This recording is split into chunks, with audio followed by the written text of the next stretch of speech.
Hi everyone! This is me again, Raya Jindani. Kumain pala kami sa Greenwich. Nagtry kami, may nakita kasi akong tuna lasagna. So kumain po kami dito at tinikman po namin. Medyo spicy po yung tuna lasagna niya, pero napakasarap niya. And kumain din pala kami netong spinach wrap. Parang mas siya, mozzarella siya. And then, malambot siya.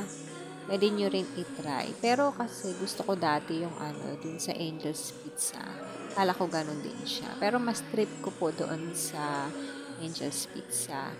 Ito po, tinikman ko po is mas mozzarella kaysa po dun sa spinach ng Angel's Pizza. And then this one is potato. At masarap din po ito. Nakakabusog siya. Yun lang guys. Thank you for watching and overall, masarap po siya. Bye!